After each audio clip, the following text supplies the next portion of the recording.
میرا نام عروج ہے۔ میں اپنے ماں باپ کی سب سے لاڈلی بیٹی ہوں۔ میرا تعلق ساہیوال سے ہے۔ میرے بابا بہت اچھے اور بہت ہی رحم دل آدمی ہیں۔ جہاں ہم رہتے تھے وہاں میرے بابا کا کام نہیں تھا، اس لیے میرے بابا زیادہ تر لاہور میں ہی رہتے تھے۔ پھر میری امی نے بھی فیصلہ کیا کہ ہم ہمارے بابا کے ساتھ لاہور چلیں گے، اور اس وقت میں 16 سال کی تھی۔ وہاں جا کر میں نے اپنی پڑھائی شروع کی۔ ہمارے گھر میں صرف ہمارے بابا ہی تھے جو ہمارے گھر کا سرکل چلا رہے تھے، اور میرا بھائی بہت چھوٹا تھا ابھی۔ اپنے بابا کی ہیلپ کے لیے میں بھی کام کرنے لگی۔ وہاں کا ماحول تھوڑا الگ تھا، کیونکہ جہاں میں کام کرتی تھی وہاں لڑکے لڑکیاں اکٹھے کام کرتے تھے۔ میں وہاں ہر وقت حجاب میں رہا کرتی تھی۔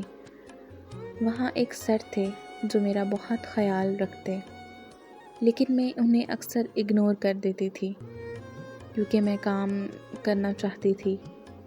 جب وہ میری طرف دیکھتے تھے تو میں ڈر جایا کرتی تھی کیونکہ میں ان کی فیلنگز کو نہیں جانتی تھی۔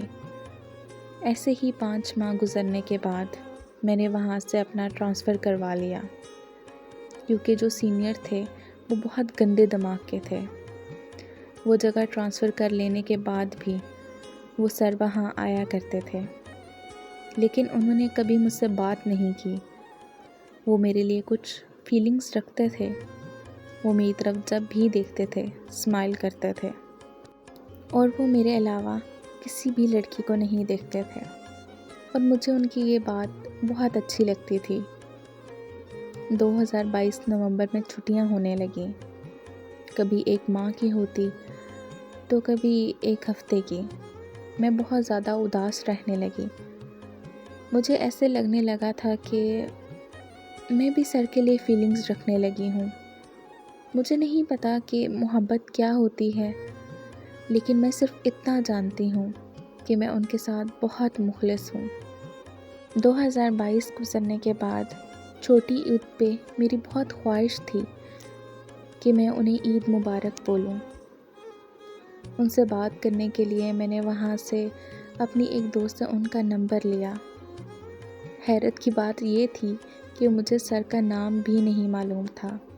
نمبر کے ساتھ ساتھ نام کا بھی پتہ چل گیا۔ پھر عید الفطر پہ مجھے ان سر کا نمبر تو نہیں مل سکا، لیکن عید الاضحیٰ سے پہلے مل گیا۔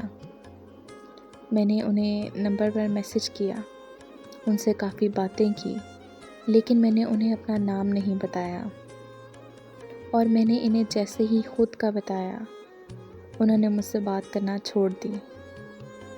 میں نے ان سے بات کرنے کے لیے ریکویسٹ کی، پھر اس کے بعد وہ مان گئے۔ خیر ہماری بات ہونا شروع ہو گئی، لیکن وہ مجھ سے زیادہ بات نہیں کرتے تھے۔ وہ مجھے سمجھنے لگے تھے، لیکن ہمیشہ یہی پوچھتے تھے کہ تم کیا چاہتی ہو، اور میں انہیں یہ جواب دیتی تھی کہ مجھے نہیں پتہ، بس مجھے آپ سے بات کرنی ہے۔ میں یہ کبھی نہیں بتا سکتی تھی کہ وہ میرے لیے کیا ہیں۔ اگر میں سچ بولوں تو وہ میرے لیے پوری کائنات ہیں۔ ان کی خوشی ہی میری خوشی ہے۔ وقت گزرنے کے ساتھ ساتھ وہ مجھ سے کال پر بات کرنے لگے۔ مجھے ان سے بات کر کے بہت اچھا لگتا۔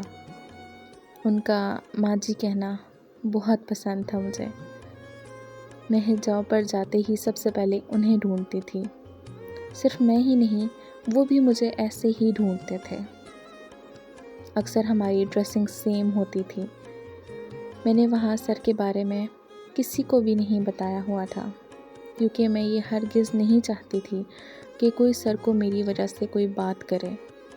میں جب بھی کام سے گھر واپس آتی تھی تو سر سے بات کر کے ایک دم فریش ہو جاتی تھی۔ پھر ہماری بات 10 مئی 2023 کو ہوئی۔ پھر آہستہ آہستہ وہ مجھ سے فلرٹ کرنے لگے، مجھ سے وہ باتیں کرنے لگے جو انہیں کبھی زیب نہیں دیتی تھی۔ ایک دن وہ مجھ سے فون پر بات کرتے کرتے انہوں نے مجھ سے بولا کہ میں نے آپ سے ملنا ہے، تو میں نے انہیں صاف صاف انکار کر دیا۔ وہ مجھے ملنے کے لیے بار بار فورس کرتے تھے، لیکن میں ان کی بات ہمیشہ رد کر دیتی تھی۔ وہ مجھے کہنے لگے میں نے تم سے شادی کرنی ہے اور اسی سلسلے میں ہی ہم نے مل کر بات کرنی ہے۔ پلیز میری بات مان جاؤ، میرا کوئی غلط ارادہ نہیں ہے، لیکن میں ان سے اکیلے میں نہیں ملنا چاہتی تھی۔ میں یہ نہیں چاہتی تھی کہ میں یہ سب کر کے اپنے والدین کا نام بدنام کروں۔ جب میں نے انہیں سختی سے جواب دیا کہ میں نے آپ سے نہیں ملنا، تو انہوں نے مجھ سے بات کرنا بالکل بند کر دی۔ میں ان سے محبت کر بیٹھی تھی۔ میں نے جب بھی کال یا میسج کرتی تھی تو وہ میری کال اور میسج ہمیشہ اگنور کر دیتے تھے۔ مجھے کہتے تھے اگر مجھ سے بات کرنی ہے تو مجھ سے ملنا پڑے گا۔ میں نے ان کی اس بات کو ماننے سے انکار کر دیا۔ ایسے ہی بات چلتے چلتے 1 مہینہ گزر گیا۔ میں ان کے بغیر نہیں رہ سکتی تھی، تو اس لیے میں نے ان سے ملنے کے لیے ہاں کر دی۔ جب میں ان سے ملنے گئی تو ہمارے بیچ میں وہ سب ہو گیا جس کا مجھے ڈر تھا۔ میں ان سے مل کر گھر واپس آئی تو میں اپنا سر پکڑ کر بیٹھ گئی کہ یہ میں نے کیا کر دیا، میں اپنے والدین کو کیا منہ دکھاؤں گی۔ میں بہت زیادہ پریشان تھی۔ 2 دن کے بعد مجھے ان کی کال آئی۔ انہوں نے مجھ سے ایک بار پھر ملنے کی ڈیمانڈ کی۔ میں نے اس بار صاف صاف منع کر دیا اور انہیں یہ کہا اب ہم تب ہی ملیں گے جب ہماری شادی ہوگی۔ انہوں نے مجھے جواب دیا کہ تم میرے لیے محض ایک ٹائم پاس ہو، میں تم سے کبھی شادی نہیں کروں گا، اور اگر اس بار تم مجھ سے ملنے نہ آئی تو میں تمہاری پکچرز اور ویڈیو انٹرنیٹ پر اپلوڈ کر دوں گا۔ ان کی یہ بات سنتے ہی مجھ پر سکتہ طاری ہو گیا۔ کل تک جو مجھ سے اتنی محبت کرتا تھا، مجھ سے شادی کے دعوے کرتا تھا، آج وہ مجھے بلیک میل کر رہا ہے۔ خیر وہ مجھے بلیک میل کرتا رہا اور میں ہوتی چلی گئی۔ ایک دن میں نے انہیں بلاک کر دیا تو وہ مجھے رانگ نمبر سے غلط تصویریں اور برے میسیجز ریسیو ہوتے۔ کوئی اس حد تک گر سکتا ہے، میں کبھی سوچ بھی نہیں سکتی تھی۔ میرا دل کرتا تھا میں خودکشی کر لوں، لیکن پھر ایک سوچ آئی تھی، ایک گناہ پہلے کر بیٹھی ہوں، دوسرا گناہ کروں گی تو اللہ مجھے کبھی معاف نہیں کرے گا۔ میں آپ سب سے رائے لینا چاہتی ہوں کہ مجھے کیا کرنا چاہیے۔ میں بہت پریشان ہوں، میری سمجھ میں کچھ نہیں آ رہا کہ میں ایسا کیا کروں کہ میری اس سے جان چھوٹ جائے۔